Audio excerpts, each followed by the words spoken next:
ನಿಮ್ಮ ಉದಯ ಟಿವಿಯಲ್ಲಿ ರಾಜ್ಯೋತ್ಸವ ಋತುವಿನ ಸಂಭ್ರಮ. ಕನ್ನಡದ ಬಗ್ಗೆ, ಕನ್ನಡದ ಭಾಷೆ, ಕನ್ನಡದ ಹಿರಿಮೆ, ಅದರ ಬಗ್ಗೆ ಅಭಿಮಾನ ಜಾಸ್ತಿ ಇರಲೇಬೇಕು. ಒಂದೇ ಕರ್ನಾಟಕ ಶೀಘ್ರದಲ್ಲಿ.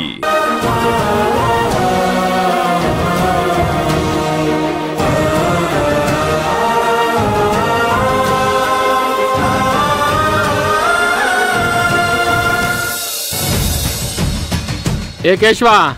ಯಜಮಾನ್ರೆ, ನಿನ್ಗೊಂದು ಶುಭ ಸುದ್ದಿ. ಶುಭ ಸುದ್ದಿನ? ಏನದು ಗೌಡ್ರೆ? ಇಲ್ಲಿ ನೋಡು, ತಗೋ ನೋಡು.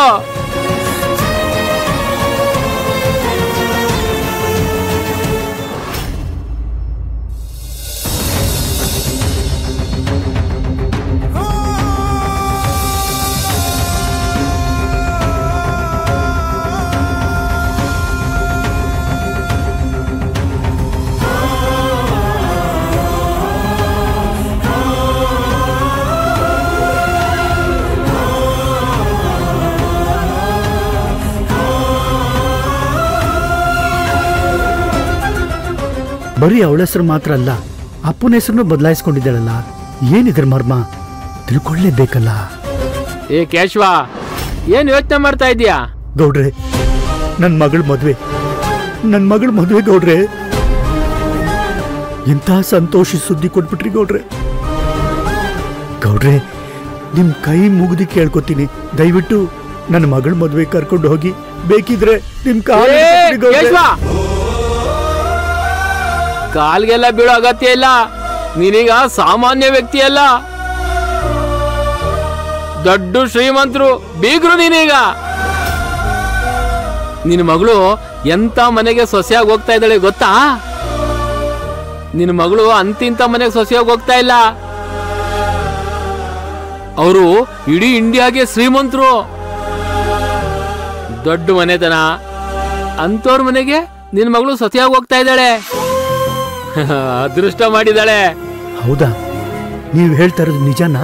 ಏ, ನಾನ್ಯಾಕೆ ಸುಳ್ಳು ಹೇಳಿ? ಅದ್ರಲ್ಲಿ ನಿಮ್ ಬೀಗ್ರ ಹೆಸರಿದೆ ನೋಡು.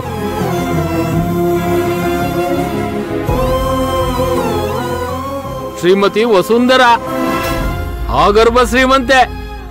ಇನ್ಮೇಲೆ ನಿಮ್ ಲೆವೆಲ್ ಚೇಂಜ್ ಆಗ್ಬಿಡ್ತದೆ. ಗೌಡ್ರೆ, ದಯವಿಟ್ಟು ಈ ಮದುವೆ ಕರ್ಕೊಂಡು ಹೋಗ್ತೀರಾ? ಕರ್ಕೊಂಡು ಹೋಗದೆ ಇರಕ್ಕಾಗುತ್ತಾ? ನೀನ್ ಇಲ್ಲಿದ್ದೀಯಾ ಅಂತ ನಿಮ್ ಬೀಗ್ತಿ ಗೊತ್ತಾದ್ರೆ ಹೆಲಿಕಾಪ್ಟರ್ ತರಿಸಿ ಕರ್ಕೊಂಡು ಹೋಗ್ತಾರೆ. ಅವ್ರನ್ನ ಭೇಟಿ ಆಗ್ಬೇಕು ಅಂತ ದೊಡ್ಡ ದೊಡ್ಡ ಮನುಷ್ಯರೆಲ್ಲ ಅಪಾಯಿಂಟ್ಮೆಂಟ್ ತಗೊಂಡು ಅವ್ರ ಮನೆ ಮುಂದೆ ಕ್ಯೂ ನಿಂತಿರ್ತಾರೆ. ಅಂತದ್ರಲ್ಲಿ ಬಯಸದೇ ಬಂದಿರೋ ಭಾಗ್ಯ. ಅವ್ರನ್ನ ಕಣ್ಣೆದ್ರಿಗೆ ನೋಡೋ ಅವಕಾಶನ ಯಾರಾದ್ರೂ ಬಿಡ್ತಾರಾ? ನಿನ್ ಮೂಲಕ ಸಿಗೋಗಾಯ್ತು. ಇಂಥ ಸೌಭಾಗ್ಯನ ಕಳ್ಕೊಳಕ್ಕಾಗುತ್ತಾ? ಆಯ್ತು ಬಿಡು, ಕರ್ಕೊಂಡು ಹೋಗ್ತೀನಿ. ಇನ್ಮೇಲೆ ನಿನಗೆ ದೇಶ ತಿರುಗ್ತು ಬಿಡು.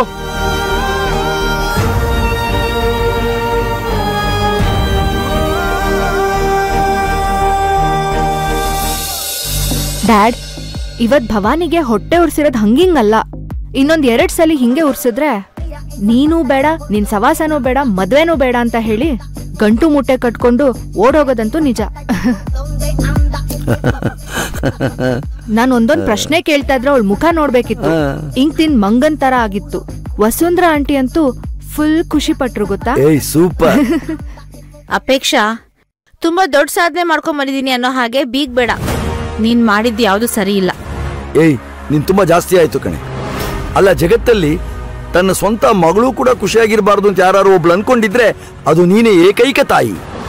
ನಿಮ್ಗೆ ಇವಾಗ ನಾನು ಹೇಳೋ ಮಾತು ಹಿಡಿಸದೇ ಇರ್ಬೋದು, ಆದ್ರೆ ಕರ್ಮಕ್ಕಿಂತ ದೊಡ್ಡ ಕಾನೂನು ಯಾವುದು ಇಲ್ಲ. ಒಂದ್ ವೇಳೆ ಕಾನೂನು ಕಣ್ಣಿಗೆ ಬೇಕಾದ್ರೆ ಮಣ್ಣೆರ್ಚಿ ಬದುಕ್ಬೋದೋ ಏನೋ, ಆದ್ರೆ ಕರ್ಮದ ಕಣ್ಣಿಗೆ ಸಾಧ್ಯನೇ ಇಲ್ಲ.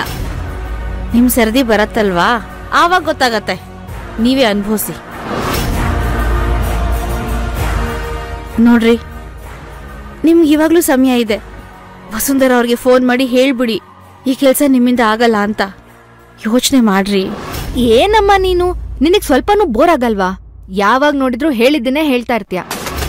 ಸುಧಾ, ಇಲ್ದೇ ಇರೋ ಕಿತಾಪತಿ ಮಾಡಬೇಡ. ಹೋಗ್ ಸುಮ್ಮನೆ ದೇವ್ರ ಮುಂದೆ ಗುಣಕೊಂಡು ಕೂತ್ಕೋ. ಗಂಡ ಮಗಳು ಇಬ್ರು ಅನ್ಯಾಯ ದಾರಿಲಿ ಹೋಗ್ತಿರುವಾಗ ಯಾವ ದೇವರಿಗೆ ಎಷ್ಟೇ ಪೂಜೆ ಮಾಡಿದ್ರು ಅದ್ರ ಫಲ ಸಿಗಲ್ಲ ರೀ. ಅನ್ಯಾಯ ತಡೆದಾಗ್ಲೆ ನಾನು ಮಾಡೋ ಪೂಜೆಗೆ ಫಲ ಸಿಗೋದು. ಏಯ್, ನಿನಗೇನಾರು ತಲೆಗಿಲೆ ಕೆಟ್ಟಿದ್ಯೇನೆ? ನೀನ್ ಆಡ್ತಾ ಇರೋದು ನೋಡಿದ್ರೆ ಕರ್ಕೊಂಡೋಗಿ ಮೊದಲು ನಿನಗೆ ಮೆಂಟಲ್ ಟ್ರೀಟ್ಮೆಂಟ್ ಕೊಡಿಸ್ಬೇಕು ಅಷ್ಟೇ. ನಿಮ್ಮಿಬ್ಬರಿಗೂ ದುರಹಂಕಾರದ ಮದ ನೆತ್ತಿಗೇರಿದೆ ಅನ್ಸುತ್ತೆ. ಈಗಲೇ ಎಚ್ಚೆತ್ಕೊಂಡ್ರೆ ಎಲ್ಲ ಸರಿ ಹೋಗುತ್ತೆ. ಇಲ್ಲಾಂದ್ರೆ ನಿಮ್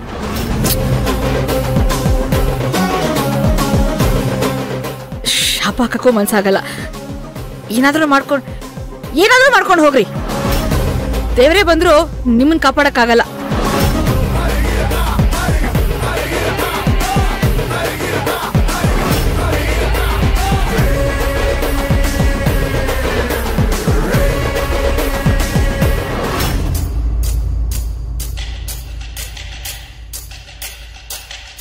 ಭೈರವಿ, ಈ ಅಪೇಕ್ಷಾ ಕ್ಯಾರೆಕ್ಟರ್ ಯಾರು ಅಂತ ಗೊತ್ತಾಯ್ತಾ? ಇಲ್ಲ, ಆದ್ರೆ ಅವಳು ಅಕ್ಕ ಮತ್ತೆ ಅಥರ್ವನ್ ಕಾಲೇಜಲ್ಲಿ ಓದ್ತಾ ಇದ್ಲಂತೆ. ಅಕ್ಕನ ತುಂಬಾ ಕೀಳಾಗಿ ನೋಡ್ತಾಳೆ, ಅವಮಾನ ಮಾಡ್ತಿದ್ಲು. ಸ್ಯಾರಿ ಸೆಲೆಕ್ಟ್ ಮಾಡುವಾಗಂತೂ ನನ್ ಕೋಪ ನೆತ್ತಿಗೇರಿತ್ತು. ಆದ್ರೂ ಹಲ್ಕಚ್ಕೊಂಡ್ ಸುಮ್ನಿದ್ದೆ. ಎಲ್ರೂ ಮುಂದೆ ಅಕ್ಕನ ಬಗ್ಗೆ ಇಷ್ಟು ಚೀಪಾಗಿ ಮಾತಾಡಿದ್ಲು ಗೊತ್ತಾ? ಅವಳಿಗೆ ಎಲ್ಲಿ ಉತ್ತರ ಕೊಡಬೇಕು ಅಲ್ಲೇ ಉತ್ತರ ಕೊಡಬೇಕು ಭೈರವಿ. ಸಮಯ ನೋಡ್ಕೊಂಡು ಉತ್ತರ ಕೊಡೋಣ, ಅಲ್ಲಿವರೆಗೂ ಸುಮ್ನಿರು. ಸದ್ಯಕ್ಕೆ ಅವಳಿಗೆ ಉತ್ತರ ಕೊಡೋದನ್ನ ಪಕ್ಕಕ್ಕಿಟ್ಟು ನಮ್ಮನ್ಸಲ್ಲಿರೋ ಪ್ರಶ್ನೆಗಳಿಗೆ ಉತ್ತರ ಹುಡುಕ್ಬೇಕು. ಅದು ನಿಜಾನೇ. ವಿಷಯ ಸೀರೆ ಸೆಲೆಕ್ಟ್ ಮಾಡೋವರೆಗೂ ಬಂದಿದೆ ಅಂದ್ಮೇಲೆ ನಾವದ್ರ ಬಗ್ಗೆ ಯೋಚನೆ ಮಾಡ್ಬೇಕಾಗಿದ್ದೆ. ಹೌದು, ಅದು ವಸುಂಧರಾ ಅವರು ಅವಳನ್ನ ಇನ್ವೈಟ್ ಮಾಡಿ ಸೀರೆ ಸೆಲೆಕ್ಟ್ ಮಾಡ್ತಿದ್ದಾರೆ ಅಂದ್ರೆ ನನಗ್ ಯಾಕೋ ಏನೋ ಅನುಮಾನ ಬರ್ತಿದೆ. ಏನ್ ಅನುಮಾನ? ಏನೋ ಗೊತ್ತಿಲ್ಲ, ಆದ್ರೆ ವಸುಂಧರಾ ಅಂತೂ ಏನೋ ಪ್ಲಾನ್ ಮಾಡ್ತಿದ್ದಾರೆ. ಅದೇನು ಅಂತ ನಾವ್ ತಿಳ್ಕೋಬೇಕು. ಆ ವಸುಂಧರನ್ ಮನ್ಸಲ್ಲಿ ಏನಿದೆ, ಅಪೇಕ್ಷೆನ ಯಾಕಷ್ಟ್ ಹತ್ರ ತಂದ್ಕೊಂಡಿದ್ದಾರೆ, ಅವ್ರು ಏನ್ ಪ್ಲಾನ್ ಮಾಡ್ತಿದ್ದಾರೆ ಅನ್ನೋದನ್ನ ನಾವ್ ತಿಳ್ಕೋಬೇಕು. ಅಷ್ಟೇ ತಾನೇ, ಅದೆಲ್ಲ ನನಗ್ ಬಿಡು, ನಾನ್ ನೋಡ್ಕೊಂತೀನಿ. ರಾಕೇಶ, ಹ್ಯಾಂಡಲ್ ಮಾಡ್ತೀನಿ ಅಂತ ಹೇಗೇಗೋ ಹ್ಯಾಂಡಲ್ ಮಾಡ್ಬೇಡ.